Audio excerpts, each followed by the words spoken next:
Hello, everybody. Welcome into another episode of the Fantasy Pros Football Podcast. I am Ryan Wormeli, joined today by two of the best draft prospects analysts. I can't even get that sentence out in the industry. It's Thor Nystrom and Cody Carpentier. Thor, this is actually the first time we have podcasted together, despite working together for a few months now, and we are both under some snow, although you have a little bit more inclement weather than I do right now in Minnesota. I can't tell you how excited I am to be talking about NFL draft prospects instead of shoveling and snowblowing. I'm just so excited to be here. I can only imagine. Thankfully, I'm in an apartment, so I haven't had to do any shoveling myself, but we've been getting snow for several days here in Denver as well. Cody, are you under snow somewhere as well? I escaped a couple of years ago from Minnesota. I'm in Virginia. It's about 52. It's about to start raining. I'm much happier than Thor is right now. I spent almost 30 years in Virginia before moving out west, so I'm familiar with that weather as well. You can find Thor at Twitter, at ThorKU. You can find Cody at Carpentier NFL. Cody is from Player Profiler. Thor, of course, is from Fantasy Pros and Betting Pros. I am at Ryan Wormeli on Twitter. Guys, we're doing a 2023 Combine preview here today. Really just starting to dip our toes into these prospects for the first time for some of our listeners. I know it's certainly not the first time for you guys who've been analyzing these guys and talking about them already for several months here. We're going to go through some quarterbacks, tight end, wide receiver, then the running backs here. It's an interesting class because there's a lot of depth at a lot of these positions, but maybe not the same level of superstars, although there's obviously a big one at running back, but that we've seen at some of these other positions in recent years. So let's just jump right in. We'll start with quarterback. The guy at the top for most people that I've seen at least, and I should say I have not been in the weeds as much as you guys, so please feel free to correct me if I say something wrong about these prospects. But the guy I've seen at the top in most sort of rankings early on here is Bryce Young. So Cody, I'll start with you. What's a good player comp for him? And sort of what's your initial scouting report on Young?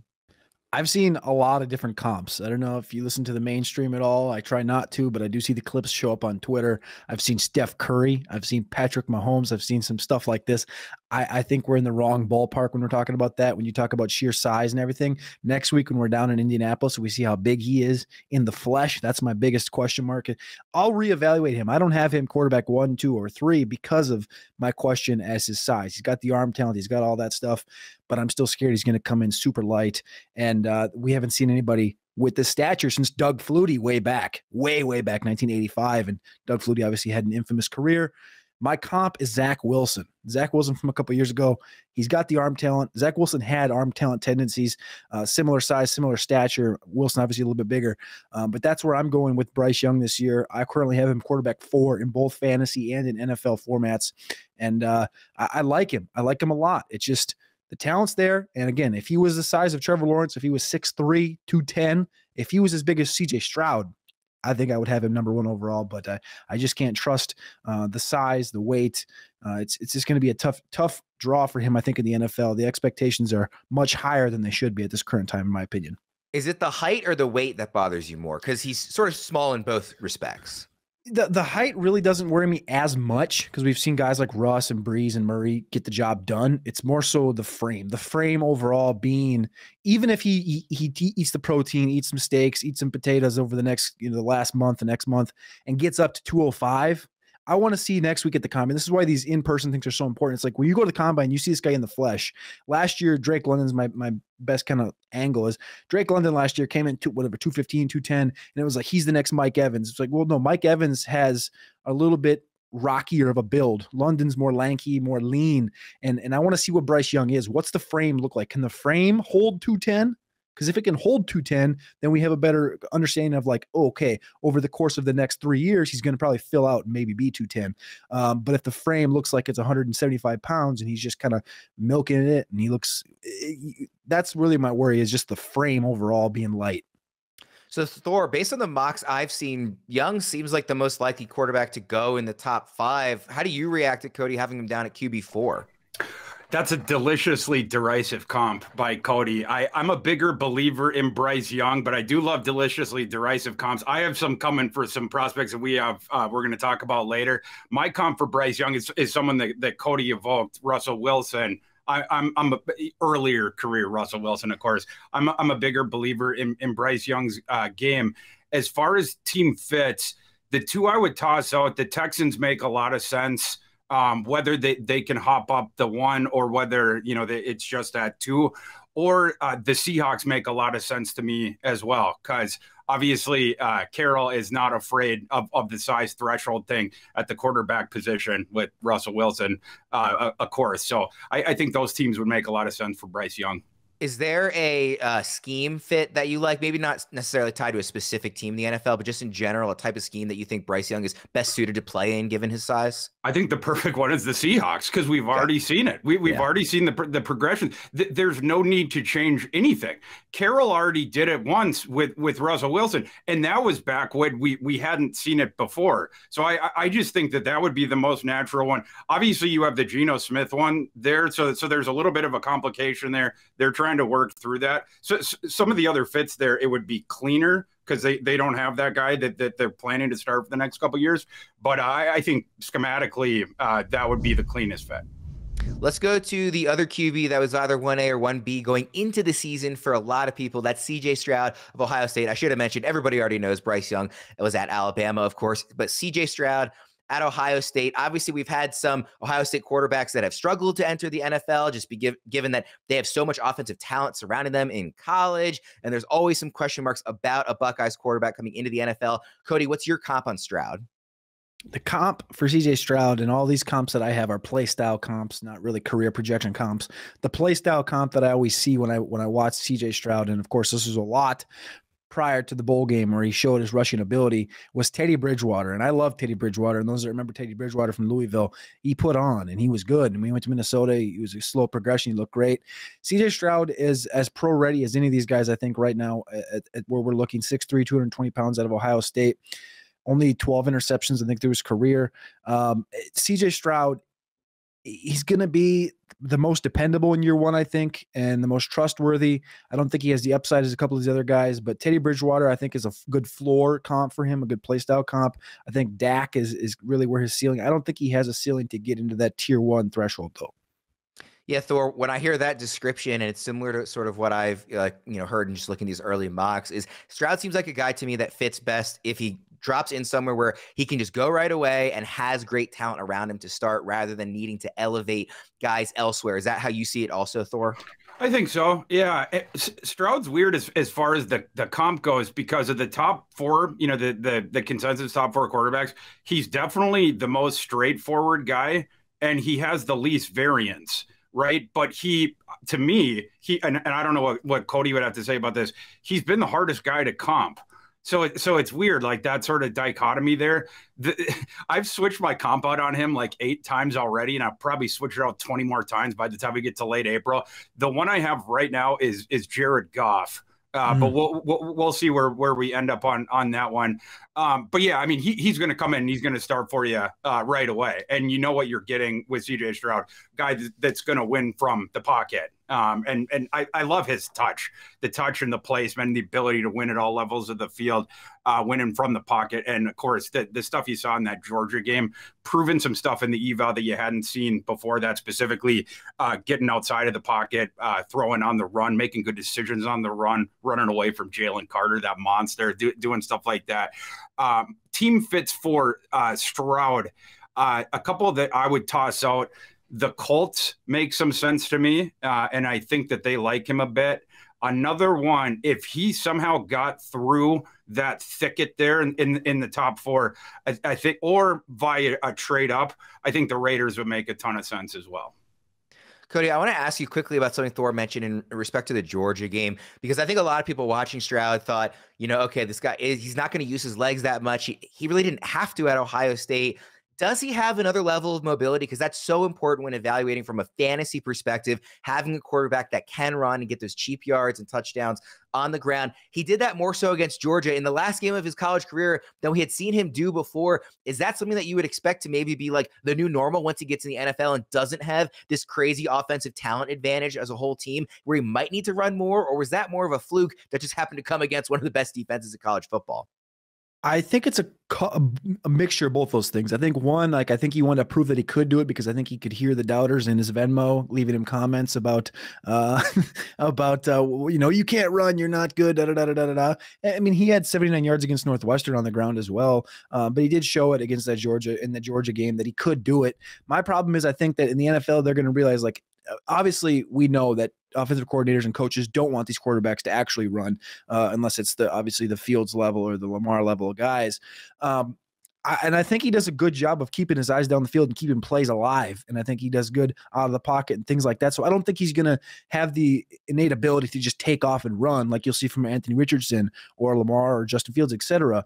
I think you're just not going to see it as much. He can do it. I think he can do it competently, and I think that was his goal to show that he could. But I don't think it's going to be like a Konami aspect at all. I'll stick with you, Cody, as we move to our next quarterback. Maybe the most divisive guy on the list, depending who you ask. That's Will Levis of Kentucky. He is somebody who's got a cannon for an arm. He's been erratic at times. There's some people who seem to just love him as a prospect, and others who seem to really hate him, like won't even consider taking him in fantasy leagues as a prospect as well. Where do you come down on Levis, Cody? I love Levis. I've loved him coming in. I know he's 2 years older than the rest of these guys, 23 and a half years old, but he's got the frame. He's got the arm, 6'3", 232 pounds. I've been saying it for 2 months. The minute that he signs a contract in the NFL, he will have a top 5 arm in the league as far as strength and power and ability goes. And I think that holds true. The number one play that I always go back to is this one against Florida where he's in the pocket. He's not rearing up to throw the ball. You see Aaron Rodgers take 3 crow hops and then throw the ball 60 yards in the air. Levis can do that 2 feet planted on the ground and with a flick of the wrist, put that ball 64 yards on a dime. Now, he also has some other inabilities and inaccuracies in his game as well. But a lot of people are looking at Josh Allen. I know there's some Jalen Hurts kind of aspects into him. I think it goes in that same area. I lean more like Justin Fields. Justin Fields, I know, ran a 4.44. I think Levis is probably going to be around 4.74. But I think they have some things in their game that kind of resemble each other. And I think as you look at Justin Herbert and Jalen Hurts, those two guys, 65% completion percentage in college, 6'6", 6'3", 222, 235. Levis fits right in between those guys. He was 64.5% completion percentage in college as well. And my favorite landing spot for this guy, I know Thor's going to be the one picking the landing spot here, but the Colts, Shane Steichen coached Herbert and Hurts. And I don't know, it just seems like a good fit. Thor, I love hearing the completion percentage note from Cody, because it is true that in recent years, more so than we had seen in the history of the NFL, we've seen guys find a way to get more accurate, either from better coaching, from just simple player development, from better scheming in the NFL than in college, more so than we had seen recently. Do you see that path for Will Levis as well?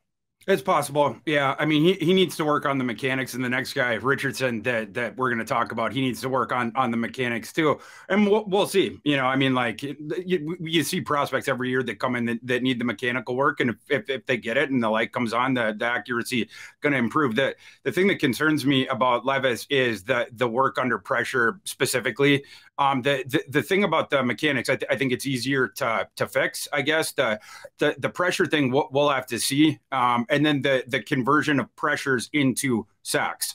That's something that Anthony Richardson is better at. Like not allowing those things to turn into sacks. Whereas Levis, there was an extremely high percentage of those that were converted into sacks. This is one of those where I have the fabulously derisive comps. I stole this one from my buddy Mike Renner, because when I saw it, I was like, that one is chef's kiss. I'm comping Will Levis to Jake Locker. I just think that one's absolutely perfect. The team fits it, and this one, Cody, you preempted me on this one. I think you're right on that one. The Colts makes it a lot of sense for Will Levis.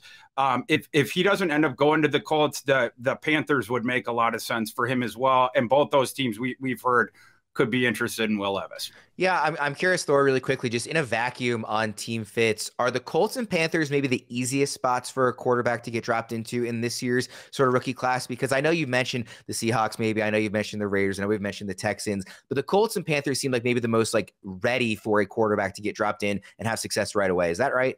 Yeah, and they're franchises that are clearly thirsting for a young savior. So, yeah, I mean, they're ready for it. So, yeah. I think that's right. Well, let's move to the last quarterback we're going to talk about here today. Anthony Richardson out of Florida, obviously just an uber talented guy. Clearly, you know, the running game is going to be there with him basically right off the bat. As Thor alluded to, sort of questions, you know, mechanically, obviously he's very raw. I don't think there's anything there, at least from what I've read and seen, that would make you think he can't develop and, you know, get better in all these aspects of the game. But definitely has some work to do there. Just one of those guys who hasn't made a lot of starts in his college career before going into the NFL. Cody, what's your comp on Richardson?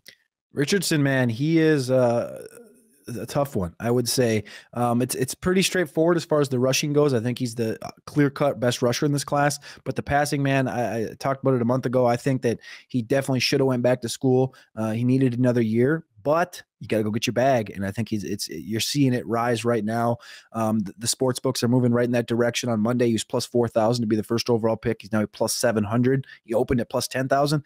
I think that's them understanding that the combine is 7 days away, and he's probably going to run the 4.4s. So that's only going to elevate his game even more. But Anthony Richardson, the rushing ability is that of Lamar Jackson, coupled with the build of Cam Newton, coupled with the arm talent, I think, and abilities of Colin Kaepernick. That's my Franken comp, and that's what I'm going to roll with through this whole entire process, because I don't think there's one guy of what Richardson is, because I think he's a special athlete, special player. So it's a Franken comp of Cam Newton's body type, body size, Lamar Jackson's rushing ability, and Colin Kaepernick's arm.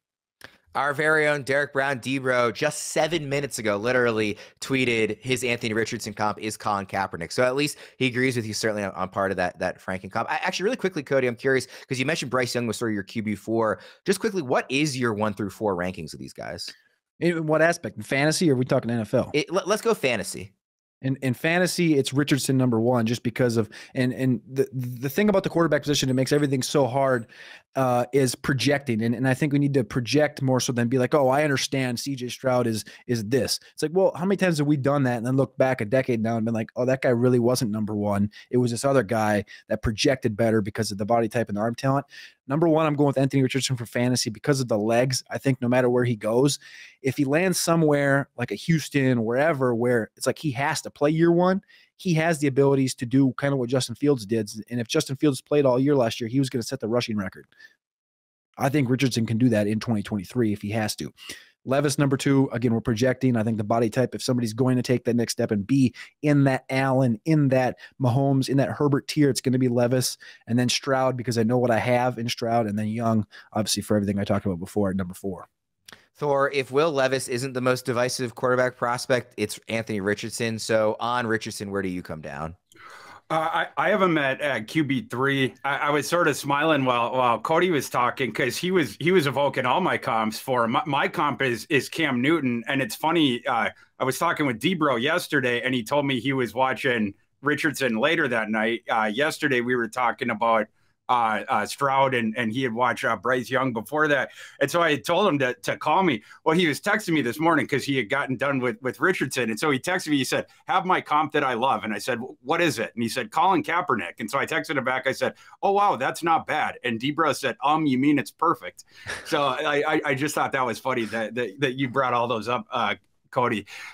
Yeah, and as far as Richardson, just a fascinating physical package. It's going to be fascinating to see who takes him, who wants to just shoot the moon, right? Like, you are going for it. If you take him in the top 10, you're shooting the moon and you are going for it. The teams that I could see potentially rolling that, the Panthers make the most sense. And I think that would be a beautiful marriage when you evoke Cam Newton and the franchise that's thirsting for that young quarterback. That would be a perfect one for me. If he somehow falls out of that top 10, because right now, and Cody, I love how, Cody, you brought up how the odds had started at the plus 10,000 and then they had come down recently, and now they've even cratered even further, and maybe next week they might even be cratering further for that first pick. But if something happens in the process where it starts to go the other way, maybe he falls out of the top 10, I think the Commanders right now would be the floor for him. Yeah. So that would be the other team that I would toss out as his sort of floor. Can I ask you a question? I don't want to interrupt or anything, but the team that you said shoot the moon, and kind of where we're at right now, if somebody's going to do it, there's one team that has 2 picks in the top 12. And if you're Houston and you're sitting there at 2 and 12, right, you're looking at, everyone's looking at, Bryce Young at number 2. But what if they instead go Will Anderson at 2 or something like that, and they fall down to 12 and Richardson's there at 12? Would you rather have Anderson and Richardson or Young and Skoronski or Brian Breeze. Like, right, like I'd rather have Anderson and Richardson throw that dart than I would in the inverse, right? I don't know. That's kind of where I'm at. Now we're playing some three-dimensional chess. I like this because, yeah, those are the discussions that you're going to have in that war room, right? Yeah. It's like, here's scenario A, here's scenario B. And this is where the mock drafts get really interesting, and the scenarios, the team-specific ones. Cody, I believe you retweeted the thing about what Rick Spielman was saying about how they look at the things. And Rick Spielman, he was on he was tossing out all these contradictory statements about the mock draft things. But I mean, it was all circling. It was he was circling around. But the upshot is that teams actually look at the different mock drafts and have them in databases so that they can run these sort of simulations about what are the odds that these guys fall down to us. And that thought experiment, that's exactly what teams like Houston are doing, of like, you know, if we go with this guy at 2 and we know that we're at 12, like, how can we do this? We want to fill these 2 different spots. How can we do this where we're going to get the most juice out of the squeeze?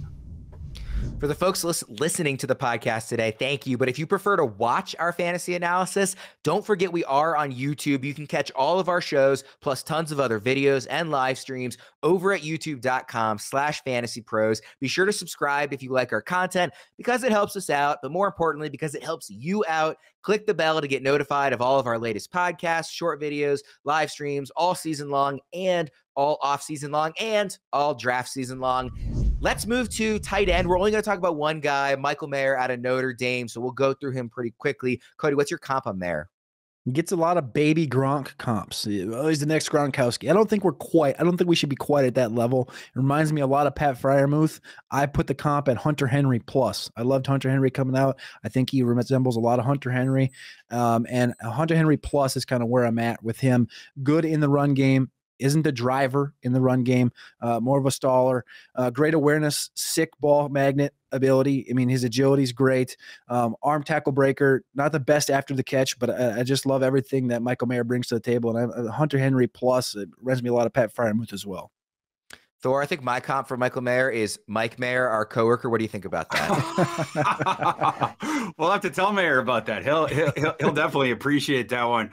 I'm a huge fan of both of them, Michael Mayers, that we brought up. But the Notre Dame tight end, the only thing that you can nitpick, it's the high end speed. Like he doesn't have that. Everything else he's got. The ball skills are awesome. Yep. I mean, he catches the ball in traffic all the time.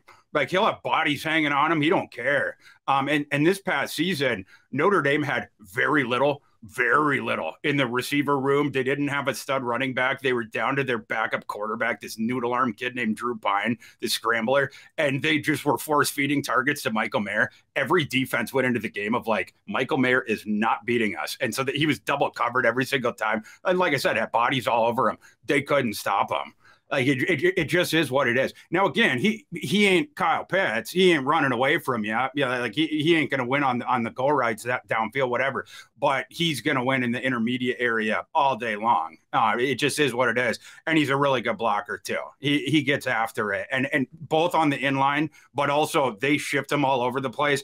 Lead blocker out of the backfield as well. So he's a true dual threat inline tight end, whatever. Big fan of his game, but you do have to mention the caveat of the speed.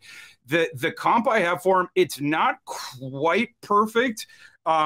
It's Jason Witten is the one that I'm going to toss out. It's very good outside of the high end speed thing. It's very reminiscent, except for Witten ran a 4.65. I think Mayer's speed is closer to like a Hawkinson. Hawkinson ran a 4.7. I think Mayer's going to be in that 4.7s range. There's people that have tossed out that Mayer could run like a 4.8.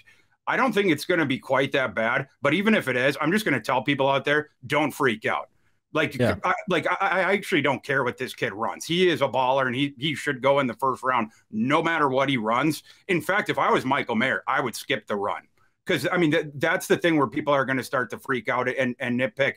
But 4.7 somewhere is where I'd say. But my comp for him is Jason Witten. The team fit I'm going to toss out for him is the Commanders, assuming in that scenario that the 4 quarterbacks have gone above you.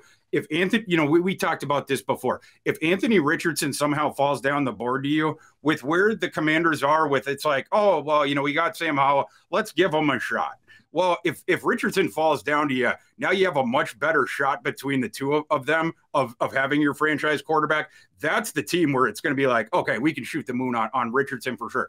But if he's not there, they make so much sense for the tight end because they don't have a franchise tight end. So for me, that is the perfect fit where it's like the team need is married with the slot value. That's where it comes together. So, Cody, I want to very quickly ask on Mayer. Thor says he's like a first rounder in the NFL draft no matter what. Do you think he's a first rounder in fantasy drafts no matter what? Or is it really just dependent on team need at the back end of the first round? Because there are so many potential running backs and so many potential wide receivers in that range. I was listening to Lance Zierlein and Dane Brugler, and they said it best the other day was the NFL teams are starting to realize, like, if Kyle Pitts didn't hit, who else is any of these tight ends ever going to hit that we project in the first round? So he might go in the first round of the NFL draft. That's fine. But in fantasy, especially if the guys like Kyle Pitts aren't hitting that value threshold in round one of rookie drafts, especially if it's not tight end premium, I'm not even close. If it's tight end premium, the conversation happens. If it's not tight end premium, I think I'm not talking about tight end until 206, 207. All right, let's move to the wide receivers. And it's an interesting class where, according to most people, and maybe you guys disagree, there's not a Ja'Marr Chase level prospect in this year's class, but there's a lot of depth. And basically, whatever you're looking for as a team, you can probably find a guy that fills that need. So where guys land is going to be really fascinating, and I think determine a lot of their fantasy value. The first guy we'll talk about is Jaxon Smith-Njigba out of Ohio State. And he's a guy who obviously played basically not at all in this last season, but was utterly dominant as a sophomore the year before. Where do you come down on him, Cody? He's fantastic. Works a ton in the slot. Great rapport with Stroud. I thought that really helped him through the whole thing in 2021. Elite separator on inside and comeback routes. I think he's going to run somewhere in the 4.6s, which I don't think is great, but it's not going to hurt him. We've seen that from Keenan Allen in years past. I've seen the Keenan Allen comp out there. I think him landing with the Chargers, if they get rid of Keenan Allen, will be great. The comp I came away with was Amon-Ra St. Brown. And I love that one, and I'm sticking with it. I think his burst is limited, but he has enough skill and awareness to get past players and make those shifty moves. I think JSN, I really like yesterday, Steve Smith came out and also said that he gave Jaxon Smith-Njigba a PhD in route running. I thought that was pretty fantastic. And then JSN replied and said, I can do more than play in the slot. And that, I love that. I love that aspect of the outside of off the field stuff, the dog mentality, the dog stuff like that. That's big. That's big for Jaxon Smith-Njigba, in my opinion, because he's like, he's listening. Hey, I'm a slot guy. No, I'm not a slot guy. I can do everything. So Amon-Ra St. Brown's where I'm at. Thor, what do you think about JSN, and how worried are you about the fact that he barely played this last year? That was very well said by Cody. As far as JSN not playing this past season, I'm not too concerned by that. I'm not but like what JSN was saying about the slot receiver thing. You are a slot man, like you are, and you're an awesome one. Like I don't see why that's a big thing. To me, he's a wide receiver too in an NFL offense that plays out of the slot. Like I don't see why that's a big deal. It just sort of is what it is. He's going to handle a whole lot of volume in that role. If you can find him in an offense where you have the one awesome boundary receiver, and then you can stick him in the slot, he's going to catch a metric ton of balls. Like an offense that I'm thinking, like if he somehow found his way to the Vikings, and then he's playing next to Justin Jefferson, and you have to double team Justin because that's what teams were doing all last year. After the first game against the Packers, the teams were like, yeah, we have to give the over-the-top bracket help the entire game on Jefferson. That's what they were doing. And so then the Vikings had to trade for Hockenson, right? And then the intermediate, that's where Hockenson was getting his work. JSN would get just a metric ton of production there. That would be a good team fit for him. Another one that I was thinking of is potentially the Bills. Is another team that could use him, a team that has a high-powered offense that last year was struggling to fill that slot role. The way that Cody broke down his game, I think was very good. But I wouldn't be screwing around with the idea of trying to force fit him into a perimeter role. I would draft him with the idea of, you are a slot receiver, you are a stud slot receiver, you will come into the NFL as one of the better slot receivers. You're going to be our number 2 receiver in our offense. You're going to handle heavy volume. You are going to move the chains, and he's going to be a good NFL player. Let's move to Quentin Johnston out of TCU. Cody, what do you think about him? I've soured on him a little bit. He's another one, kind of like I talked about with London. I want to see what he looks like in Indianapolis next week. I've seen a lot of different numbers as far as body weight goes. I've seen 193. I've seen 205. I've seen 215. I've seen 187. I've seen everything all over the board. I don't know what he's going to weigh. I want to see what he's going to weigh. The lower body doesn't remind me or look like a guy that's 220 pounds like a DK Metcalf. I've seen that comp. I think that one's a little, I don't like that. I like Sidney Rice. Sidney Rice, I know Thor will remember him. We're Minnesota Viking fans from back in the day, 2009, 1,300-yard season. He had a couple 800-yard seasons as well. I don't think Quentin Johnston's a guy that's going to be an alpha through his entire career. I think he's a fake alpha, but I think he's a very good one at that. I think he's going to run the 4.4s, jump 40 inches. He's 6'4". I think he's going to get overdrafted in the NFL, but that's okay because everybody in this class is 6 foot 5'11". He's 6'4". Whatever he weighs in at, I think will be just fine. Sidney Rice, I think, is a better comp than what people are going to take that as. Thor, you know Sidney Rice better than any of us. What do you think of that comp? I love it. Blast from the past. I appreciate that. Good memories.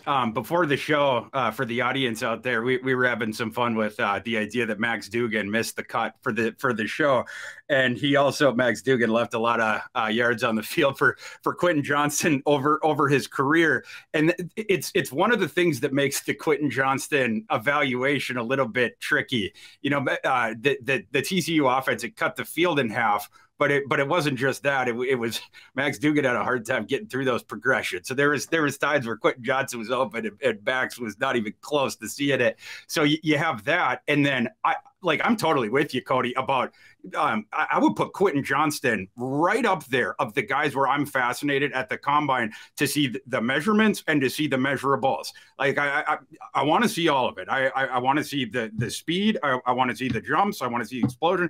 I want to see all of it. Because there's sort of degrees of some of this stuff. There's some players where the testing doesn't matter to me as much. Like I said, with Michael Mayer, stay home. I don't care. Like the book is in for me on Michael Mayer. With Quentin Johnston, he can still move for me, depending on how that testing goes, because there's nuance as far as the eval went for him. Like I said, because for me, I think there was hundreds of yards left on the field for him each of the last 2 seasons.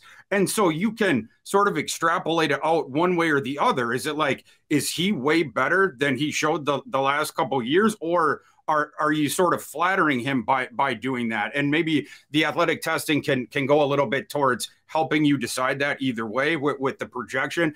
The comp sort of goes to this. The athletic testing and the measurables are going to help us a little bit with this. The one that I have right now is Mike Williams.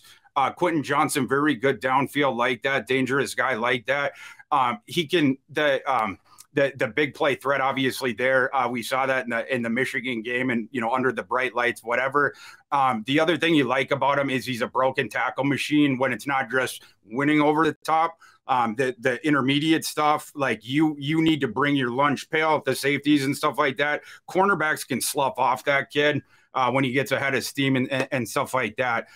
So like Quentin Johnston, as far as team fits, if he tests well and he is just right outside the top 10, becomes the import, I think the range could be with the team fits, Titans and Texans at 11 and 12. Let's get to sort of the Bryce Young version of receivers in that elite production, but questions about the size, and that's Jordan Addison. Obviously was extremely productive at Pitt before transferring to join Caleb Williams and play under Lincoln Riley at USC. What's your comp on Addison, Cody? I love Addison, maybe more than any receiver in this class, even though he's my wide receiver 3. If he was about 10, 15 pounds heavier, I think he'd be my clear number 1. I put Darnell Mooney plus. I love Darnell Mooney. I love Darnell Mooney's route running. I think Jordan Addison's the best route runner in this class. He's electric. sick ability to create yak, even with his small frame, great awareness, his ability to find the ball. I think he's very slender lower body, kind of similar to a Devonta Smith. I don't hate that comp either. Like I said, if Addison wasn't 175, which I think he's playing weights probably 170, 168, I think he'd be the number one wide receiver in this class. His talent is undeniable. I think he has elite hand-eye coordination and contact. And again, like electric route running. I put Darnell Mooney plus, but I think, again, that one might even be overlooked as well because it's like, oh, it's Darnell Mooney and he's been in Chicago. He hasn't really done a lot, but Darnell Mooney's a pretty sick route runner, and somewhere in between that and Devonta Smith. Thor, what do you think? Yeah, there's this idea of Addison where the year before at Pitt in, 2021, where he wins the Bolitnikoff with Pickett, and then he transfers to USC, and his numbers were way down last year, even though he was working with Caleb Williams, who wins the Heisman, and there was this idea that it was a disappointing season. It wasn't to me. Actually, he moved up in my eyes, like where I would have put him, and the reason why is, at Pitt, they were playing him in the slot, and there was a whole lot of manufactured touches for Addison. Like in that offense, there was a whole lot of the funnel screens and stuff like that. Their offensive coordinator that year, this guy named Mark Whipple, he has this like philosophy of like levels where it's like, we're gonna get you up by throwing these funnel screens, and now we're gonna go to the next level, and we're gonna have the two guys running the routes at the same level, whatever, and then now we're gonna take a deep shot. Now we're gonna bring you back up by throwing the things. And Addison was always these guys that was getting the manufactured touches. You would see a little, then you go down the field, whatever, but it was always out of the slot, like I said, and a lot of those yards came from the manufactured touches and then running downfield. I wanted to see him get the opportunity to go outside and start shaking people. That's what we got to see this past season. And you got to start to see him do all kinds of cool things. Cody mentioned the routes. Absolutely true. That is absolutely true. And you see it in the plays, him shaking guys like isolated. You also see the thing of him setting guys up for later, doing one thing early in the game on a route, and then later in the game, he's introduced some doubt. Right. And then later in the game, he'll like start doing that, and then he'll go the other way. Right, because he's gotten you to bite up on that thing because the dude remembers what happened earlier in the game, and now he's going the other way and he's just wide open. So that's why you see Jordan Addison where it's like, how the heck did he get that wide? Like you're watching a game in the third quarter, you're like, how the heck did Jordan Addison get that wide open in the middle of the field? That's how that stuff is happening. And again, at this point, we've seen him dominate in the slot, and we've seen him dominate on the outside for two awesome offenses. He has answered all the questions that you could possibly have. The only question you have on his eval, super duper skinny, and he got nicked up last year, where like that was part of the reason why the production was down, because it was like, sort of in and out of the lineup and missed a couple games, whatever. The durability thing, because of the size, that's the only question you got. He will win when he is on the field. He will shake people, and he is going to catch lots of balls whenever he's on the field. It just is what it is. And you can move him between the slot and the boundary. You'll be able to do whatever you want with Jordan Addison, and he's either going to be my wide receiver 1 or 2. I'm bouncing back and forth. It is very close for me, but I really like the kid. If he somehow falls just a little bit back, the fit I like for him is the Chargers, because the Chargers need the receivers. And Cody had mentioned it before about I think, Cody, you brought it up with was it JSN about if they cut Allen, then you could fit in and that's perfect. I totally agree with that. But like whether or not you did, like if you kept Allen, then you could have Addison on the outside. But like you could also, you could mix and match it, because with Addison you can do so many different things with him. Play him in the slot, play him outside, whatever. I like the Chargers fit. They do pick at 21. Not sure if Addison will end up falling down there, but I like the team fit quite a bit. Cody, are those three guys we've mentioned already, JSN, Johnston, and Addison, is that your like tier 1 of these receivers, or is there another guy that you would sneak in there in your top 3? I think that's the tier. I think in fantasy, it's Jaxon and it's Jordan in the tier by themselves. I think Quentin falls down, but in the NFL, I think Quentin is in that same tier. Let's take a quick second to remind the listeners that if they want even more access to our analysts, be sure to join us on Discord at fantasypros.com/chat. A premium subscription will get listeners full access to our analysts through AMAs, stages, and more, all season long. Let's go to the rest of the receivers here. We'll go to Zay Flowers out of Boston College, a guy that a lot of people quite like. And again, a guy who's really productive this year. Some question marks as well, though. What do you think about him, Cody? Love Zay Flowers. He had a great week at the Shrine Bowl. Good week. He only practiced a couple times. Byron Lambert from Rosh Watch was down there. Had a lot of communication with him. He said Zay was by far the best player over there. I kind of have him comped to Elijah Moore. I've seen some Antonio Brown. I don't hate that. I think that's kind of aggressive to comp somebody to a Hall of Famer, but I like it. I like it. Elijah Moore's kind of where I sat with him. Elite ball skills, acceleration, decision-making, kind of similar to Addison. Great body control, and he can create 2+ yards of separation consistently like it's his job, because it is. Smaller frame, kind of like these other guys. Him, Downs, Addison, all smaller frame guys, but they can get the job done. I think he's a professional route runner with elite burst and separation and ball skills. I think he's got big hands, and he's just got the mentality off the field, I think, to win. And I think it's very similar to Elijah Moore. Thor, Flowers is a guy it's going to be really interesting to see where he goes in the draft, because if he's in the top half of the second round, well, like theoretically, he's going to be on maybe a worse team that has a worse quarterback situation. If he goes in the back end of the first round, there's a chance he's dropped into a pretty good offense right off the bat. Yeah, well, luckily Zay Flowers is used to playing in bad situations for bad teams. And one of the cool things about the kid is last off season he had a shot to leave Boston College for a briefcase of cash. Like, all these teams were coming after him in the transfer portal with all this NIL money. He decided to stay loyal, stay at Boston College for one more year, and Boston College had a nightmare season.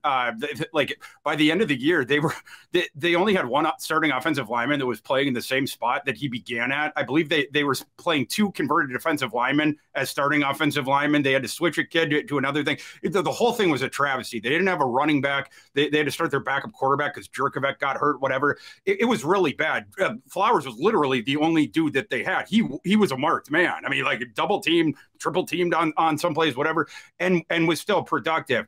Obviously, you have concerns about the size, but the kid's magic with the ball in his hands. He's a kinetic mover. Like, you just don't see many guys that move like that. He's like the wind. It's hard to keep it in your hand. You can't squeeze it. You know what I mean? Like, as long as he can stay on the field, it's another thing like that with the durability. He's going to be fine, because it's just really hard to tackle him. I compare him to T.Y. Hilton. I think the movement's similar. The team that I put the fit with is the Giants, a team that really needs the receiver. When the draft process opened, there was a sports book that put out, will the Giants draft a wide receiver in the first round? And the odds were like even money, or the yes might have even been the slight favorite, which you don't see that often, of like, will a team draft this specific position? And it's like the favored outcome or whatever. If Flowers gets down there to 26, and that's, it seems like late first round is 25. I'm sorry. Yeah. That's probably where he's going to go. That seems like it'd be a good fit.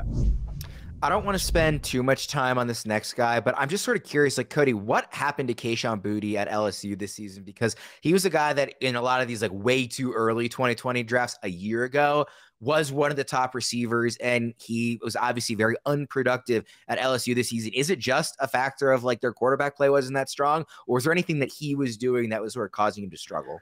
I think there's multiple things that go into this. I think, one, he does love Boutte, but I think also that he might not love the coach. I don't think he loved Kelly down there. I don't think he loved the situation he's in. I think he just kind of dealt with it and knew he was going to go pro. Malik Neighbors also is down there. I mean, he had some stuff this week come up as well, but Malik Neighbors is really, really good. And then they have Mason Taylor, the tight end down there. There's a lot of talent down there at the receiver position at LSU, and I think that kind of went into it a little bit. Should have helped him in a sense, right? Having more weapons around him, but it really didn't. He also had an ankle or a foot injury coming into the season over last offseason. There was question marks whether it was an Achilles or what it was. So I think there was just a lot of things that kind of worked against him. Now, I'm not trying to kind of in favor of him, but yeah, I did have him as the wide receiver one kind of coming into the class. We're talking about a year and a half ago, but I think he does fall down. I think he's still definitely a top 10 guy in this class. I really, really, my most interested in seeing where this guy gets drafted at. I hope, and I think he's going to be a top 15 pick in the second round. I think he belongs there from a talent perspective. And I think like a team like a New England, if they can get him in there where he's got a competent coaching staff and somebody who can mold him, I think that would be great for Kayshon Boutte, because I think he can do everything. I think he's got great burst for being 195, 200 pounds, kind of the archetype of the Odell, of the DJ Moore, of the Ja'Marr Chase type of guy. I love his ability to cross the zone with vengeance and get the job done. I think it's a guy that kind of he saw some success early in his career at LSU and just kind of he ended up bagging sand the rest of the way through because of a multitude of things off field and on field. I put him as DJ Moore light, and I love Kayshon Boutte, but I'm interested to see kind of where he ends up in the NFL draft. Yeah, Thor, keeping it quick on him, but is there a spot that would maybe get you more excited if he lands in the draft? Let's send him to the Packers maybe in round 2. Like you throw up your hands with the kid, because earlier in his career, the question marks that like the thing that you didn't question at all, it was how well he moves. He just shook people sort of at will. But the question mark on his eval was he would drop balls, and in contested scenarios he wasn't good. But then last season, he was just totally disinterested. He seemed checked out. The first game, so much so that it was like a joke. You know, when they played Florida State in the Monday night game or whatever, like all of Twitter was making fun of it because, you know, it was like, oh, you know, Kayshon's going to leave the team on the tarmac or whatever. He ended up sticking it out, but it was like clearly like 1 foot out the door. And then after the season, he's like, I'm going to come back next year. And we're like, wait, really? And then he's like, no, just kidding. I'm going to declare for the draft. I don't know where that kid's head is at right now, but we'll have to see how his process goes. He's one of the big homework guys where you're just going to have to figure out where his head is at, because we just saw all different shades of Boutte, but that's where I'd sort of put him. Cody, holding you to 30 seconds here. Give me one other wide receiver we haven't mentioned that needs to be mentioned. Josh Downs, Jalen Hylett, Marvin Mims, one of these guys. Josh Downs is the doppelganger for Zay Flowers, but I think another one needs to get mentioned. It's going to be way further down the list. Is going to be Jaden Reed. Talked about him from the Senior Bowl. He deserves to be in the conversation. He compared himself to Kadarius Toney. I think he's electric. I think it's a guy that can be working the punt return game. I think Jaden Reed is that guy. Thor, also keeping it short. Give me one other name. Jaden Reed is better than Kadarius Toney. I think he might have been derisive to himself. I would say Josh Downs. He's a guy you're gonna have to play him in the slot, but he's a guy that got better, you know, as time went along, and can win a bunch of different ways. Whereas Jalen Hyatt is a one-trick pony, one-year wonder slot. So I prefer Downs to Hyatt. Yeah. Let's get to the running backs. Another really interesting class, more so than any other position. Obviously, we know what the top of this positional ranking is going to look like. It's Bijan Robinson out of Texas. People have thrown around the general, you know, or generational, excuse me, as a term when describing him as a prospect. Best running back since Saquon, best running back since Adrian Peterson. I don't know where you guys come down in terms of his historical comps. Obviously, he's going to be the number one guy. And it's interesting because on the one hand, it's like, okay, well, he's clearly number one. Let's move on. But on the other hand, it's really fun to talk about guys who might be generational prospects. So, Cody, give me your early comp on Bijan. I'll keep this one short because everybody knows who Bijan Robinson is. My comp is what Cam Akers wishes he was and what he was supposed to be. I love it. And that's a guy, obviously, that's going to go number one in any one QB draft. Cody, is he also the number one in Superflex rookie drafts? At this point, unless we see a Richardson or a Levis end up in like a historical spot, which I don't. Give me Bijan. Thor, what do you think on Bijan? Yeah, for me, it's Saquon Barkley. Like when I started, like, I mean, right away at Texas, it's like, oh my gosh, like it's a second coming of Saquon Barkley. As far as team fit, I just think the Cowboys one is perfect, and maybe, you know, philosophical wise or whatever, I'm still of the camp of I would not take one in the top half of the first round. So maybe that's just sort of preventing me from getting there with a top 15 pick or whatever. But the Cowboys seem like a perfect fit for me, and obviously you have the state thing and everything like that.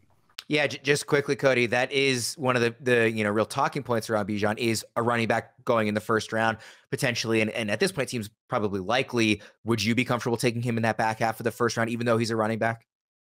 Back half, if I have the I mean, a lot of those teams in the back half really could use a running back. I mean, we'll see what happens with Kamara, but I mean, if I'm New Orleans and they don't have a lot of flexibility right now, but that would be an interesting one. Like if I'm them and I have a better cap situation, yes. Philadelphia, Buffalo, I think a lot of these teams, I can see it. He's generational type of guy, so I can see it. And the next running back doesn't have obviously the same level of separation from the pack that Bijan does, but he's pretty clearly the consensus number 2 guy at this point as well at the position. That's Jahmyr Gibbs out of Alabama, obviously transferred from Georgia Tech. So Cody, what's your comp on Gibbs? Elite pass catcher with and without the ball in his hands. I saw a lot of lower body athleticism, pure lower body athleticism with high end agility. I saw him pick up a number of blockers, blitzers, while he's lined up in shotgun on the left side of the quarterback, picking them up on the right side where most guys can't pick them up when they come right at him. And he's very good in pass pro. My comp was James Cook. Plus, James Cook was good coming out last year, 2nd round pick. A lot of people said Kamara. I saw a lot of Kamara out there. I don't think he's got the body type, quite the size of Kamara. I think he's got a lot of tendencies and stylistically comparable to Kamara, but I went with James Cook plus. Thor, what do you think on the comp? And also, is Gibbs one of these running backs who's going to really be dependent on landing spot because he's so reliant on adding value in the passing game? In some ways, it's so funny what Cody's comp was, because my comp is sort of James Cook plus it's Delvin Cook, a guy that I have a lot of familiarity with. I think there's a lot of similarities there, but super duper skilled. You know, obviously in the pass game, I think you can do a lot of things with him as a runner as well. We'll see what he ends up measuring in at. You don't want him too deeply beneath the threshold at 210. You'd like him to be around there when he comes into the combine. So that's one thing you're gonna look at. But as far as what you've seen on tape, I mean, thumbs up, thumbs up, thumbs up. Before, like, you know, he was at Alabama, and so sometimes like, oh, he was at Alabama, whatever. Before that, he was at Georgia Tech, which is one of the biggest dumpster fire Power 5 programs. So you have plenty of tape of him overcoming circumstances there. And then, of course, he did good at Alabama last year, which, by the way, Alabama last year had one of the worst offensive lines that they've had for the last decade. So I had to toss that context in as well. Here is where it gets really fun with this class. RB3, you could ask 10 different analysts, and I think you might get 10 different answers. There's really a lot of options. It's going to be a lot of personal preference. There's going to be a lot of landing spot, obviously, as well. The guy we're going to talk about next is Charbonnet out of UCLA. Cody, what's your comp on him? And do you think he's an appropriate pick as RB3? That's not really what we're saying by picking him third. He's just the guy we're talking about. But is he the guy that you would consider at RB3, or is there someone else? I have a long answer for this, but I'm not going to get all the way into it. I'm just going to stay in short. I think he fights for every yard he gets. I think he lacks first step burst and agility and ability to get downfield quick. I think he's a hard downhill runner. David Montgomery type. I think he's the Bijan Robinson of this class.